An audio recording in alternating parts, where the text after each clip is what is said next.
compañero que quedó no vino. Buenos días, señor presidente. Buenos días, procurador. Quiero preguntarle, señor presidente, Eduardo Esquivel Ancona, SDP Noticias. Quisiera preguntarle, señor presidente, sobre Deer Park. Al adquirir Pemex la totalidad de Deer Park, también se adquirió la totalidad de las deudas que tiene Deer Park, 980 millones de dólares, que aquí en la mañanera se dijo.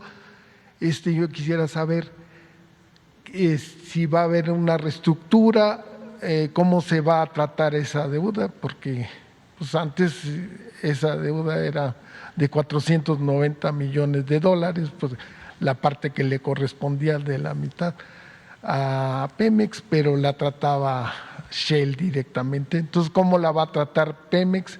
¿Se va a hacer una reestructura? Yo me imagino que esa deuda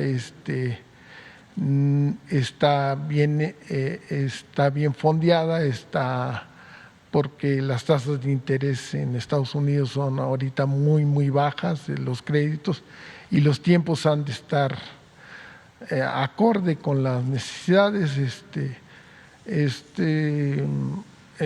Según hemos investigado en SDP, pues sí fue una verdadera ganga cómo se compró esta refinería, porque es muy productiva, es muy buen negocio para México. Cuando en 1993, cuando se adquirió la primera parte, se adquirió en 11,000 millones de pesos. Si los hacemos a precios corrientes, ese precio sería 89,000 millones de pesos, lo que costaría actualmente sumándole la inflación. Entonces, sí fue una buena compra, ¿no? Lo que se está haciendo, pero sí me gustaría saber cómo se va a tratar esta deuda y cómo la van a solventar. Pues son 490 millones más que va a tener que pagar Pemex, ¿no?, de su parte.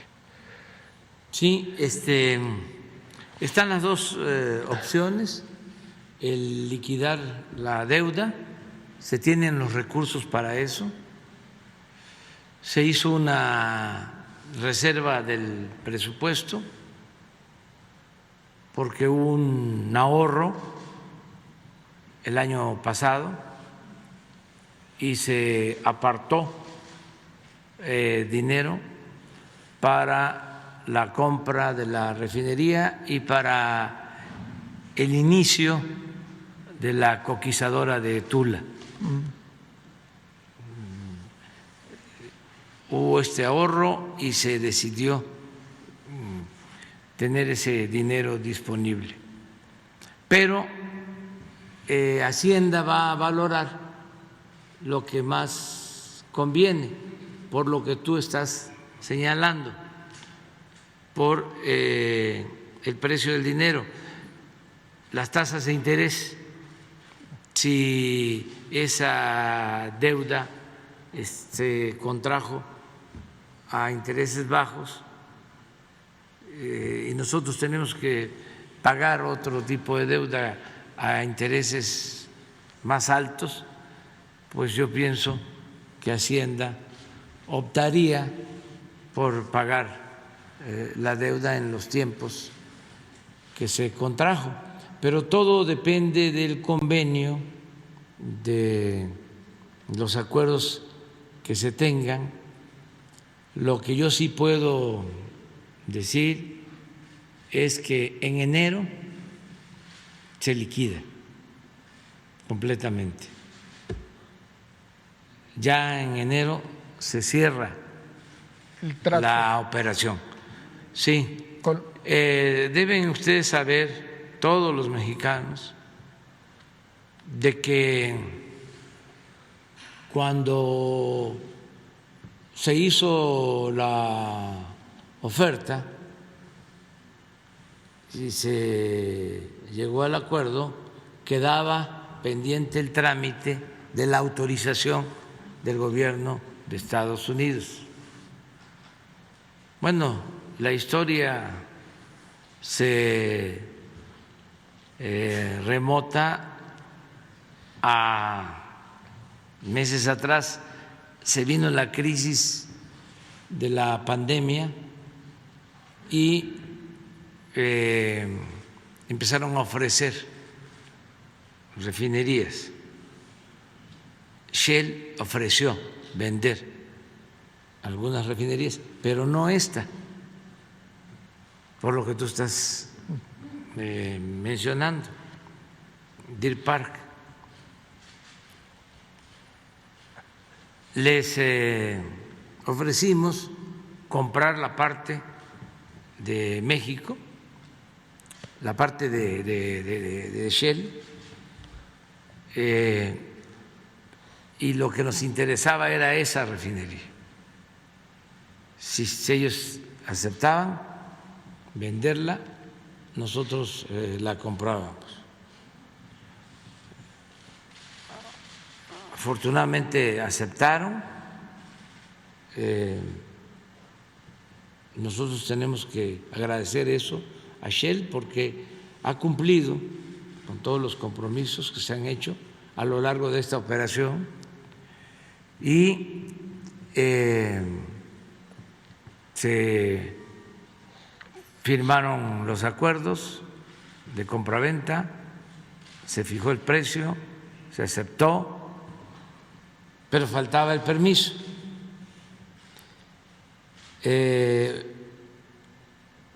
Nos llevó un poco de tiempo el permiso, porque queríamos liquidar la refinería en diciembre. Sin embargo, se pidió una ampliación del trámite que habíamos hecho conjuntamente el Gobierno de México, Pemex y Shell, para que el Gobierno de Estados Unidos otorgara el permiso. Intervienen en ese comité, como lo vimos, el Departamento de Estado, el Departamento del Tesoro, la Secretaría de Energía y hubieron algunas protestas soterradas, no muy claras, para que Estados Unidos no nos otorgara el permiso. Esa es la verdad. Incluso hasta en los últimos días leí que una tintorería presentó una denuncia. Me acordé de aquello de el pastelero de Tacubaya,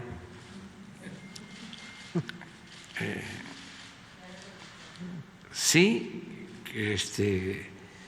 que no le pagaron unos pasteles y eso lo utilizaron de pretexto los franceses, si no me equivoco, 1838, para invadirnos.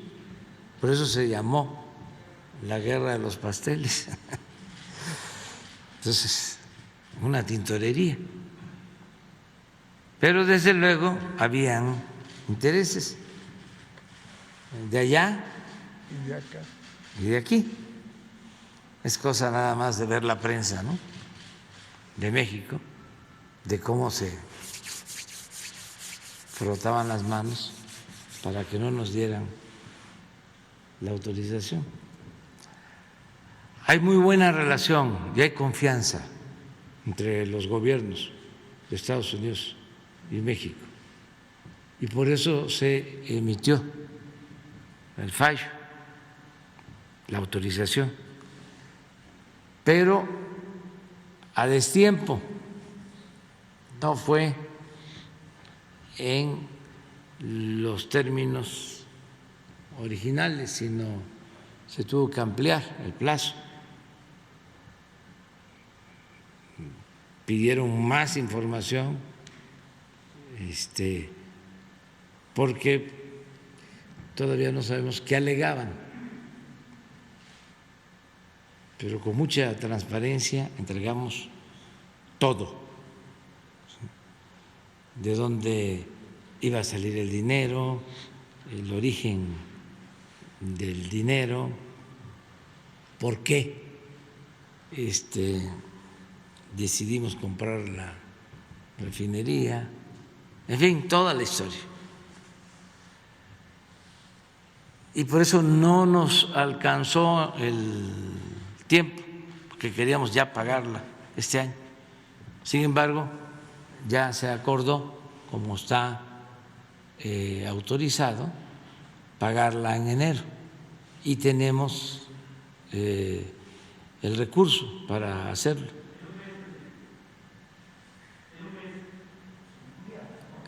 En enero. Ya, en enero. No puedo decir más porque no vaya a salir ahora sí un panadero. Pastelero.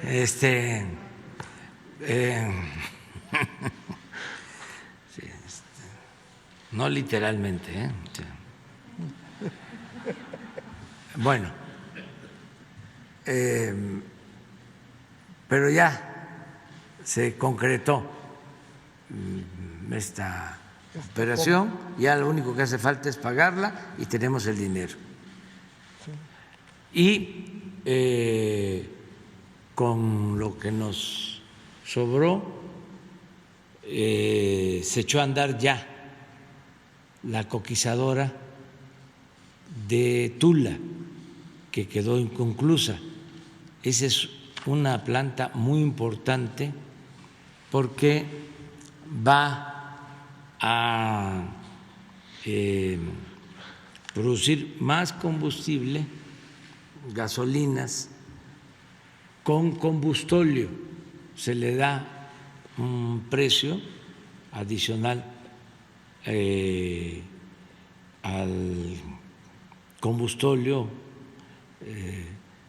convirtiéndolo en gasolina con esta planta, y además se evita la contaminación que significa el combustóleo. O sea, el combustóleo se tiene que vender más barato y es más contaminante.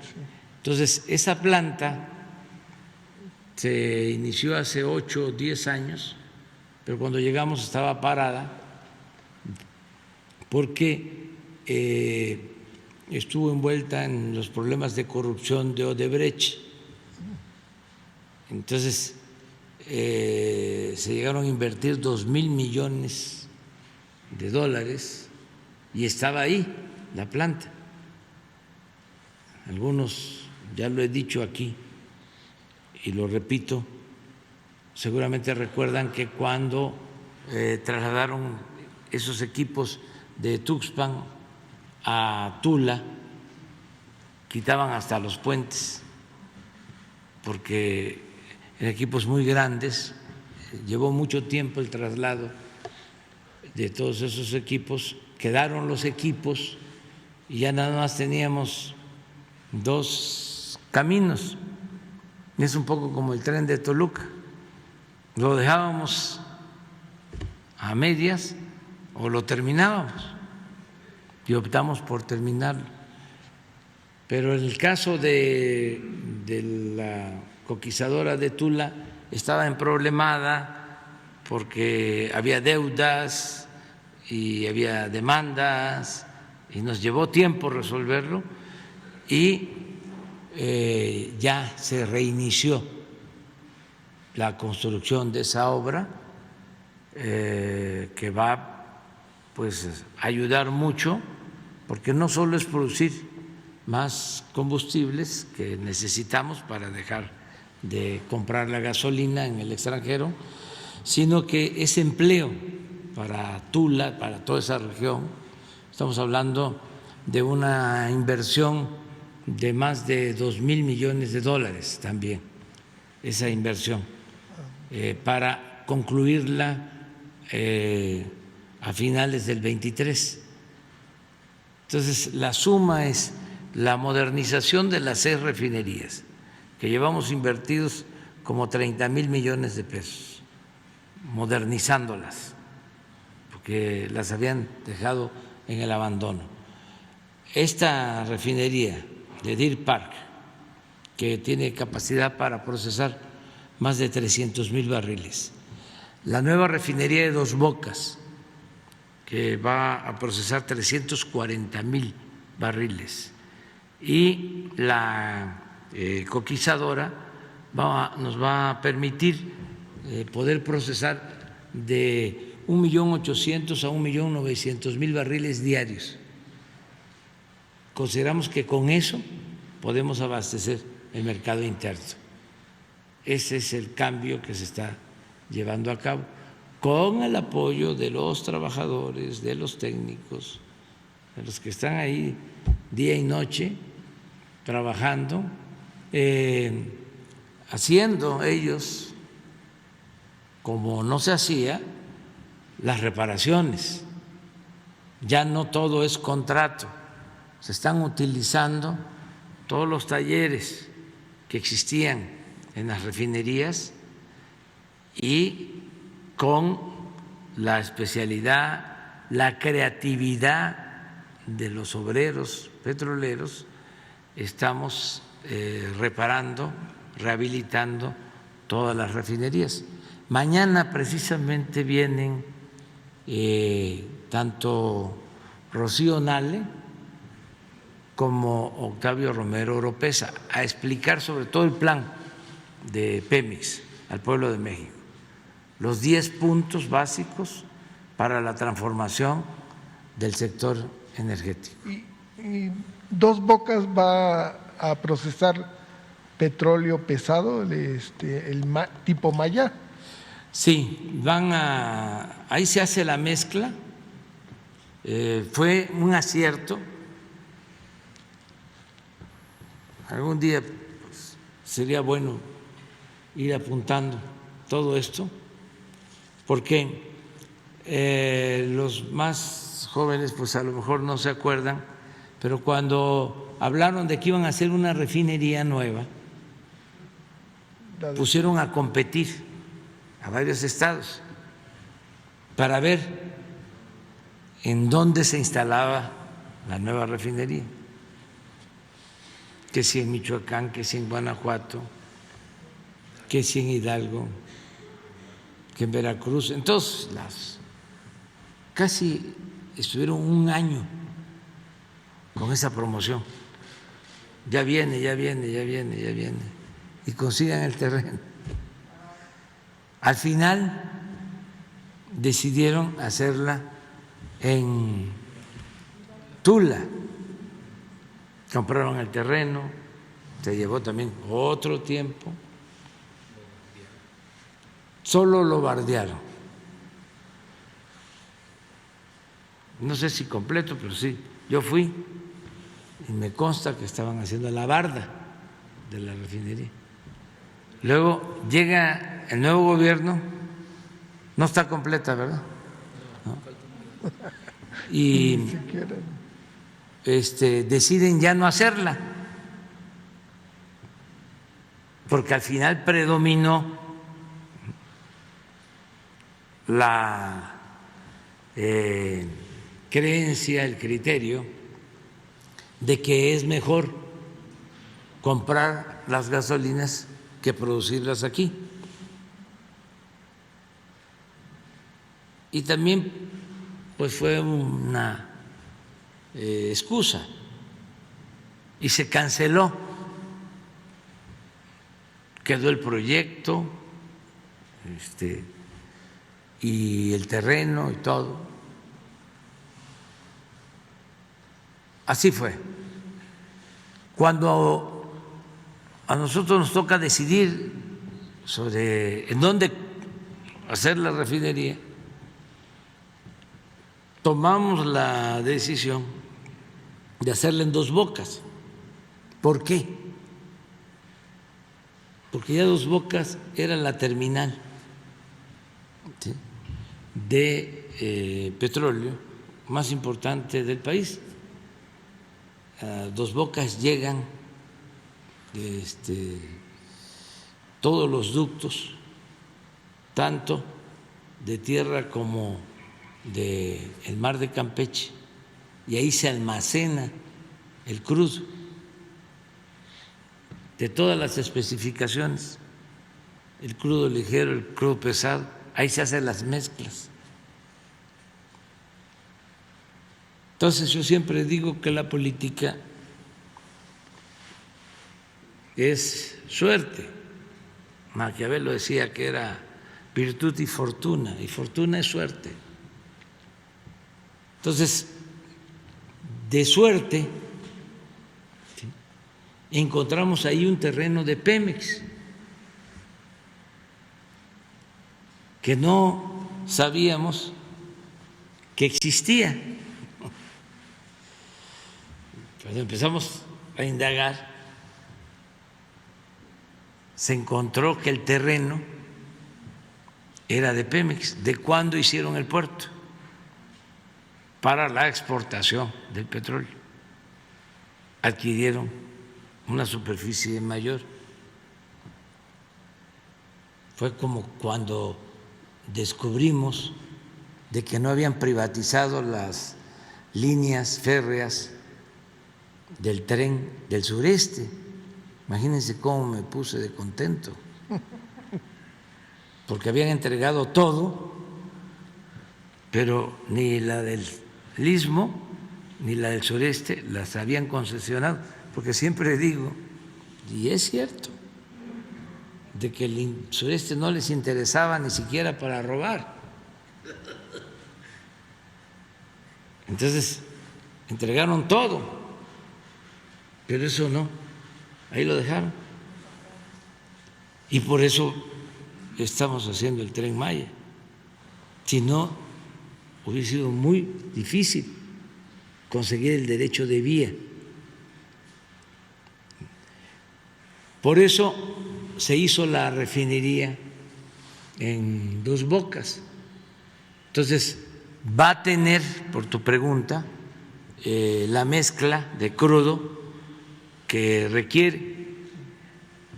Pemex ahora su inversión la va a orientar a extraer el petróleo que requieren nuestras refinerías.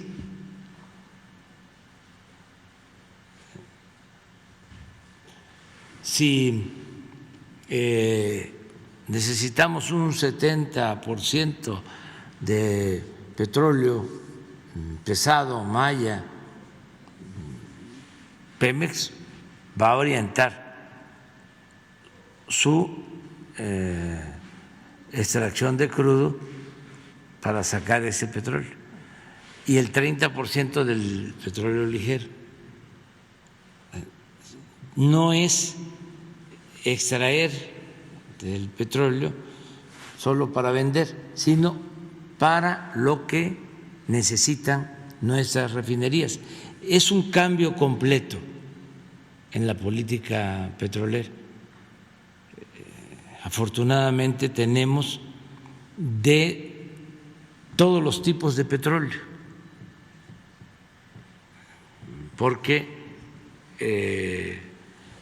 desde el primer año invertimos en exploración y tuvimos también la suerte de encontrar 3 grandes yacimientos con muchísimo petróleo de reserva. Y no en aguas profundas. No en aguas profundas, sino en tierra y en aguas someras. Y tenemos petróleo, podemos consumir petróleo todo este sexenio y vamos a dejar más reservas de las que encontramos cuando llegamos al gobierno. En una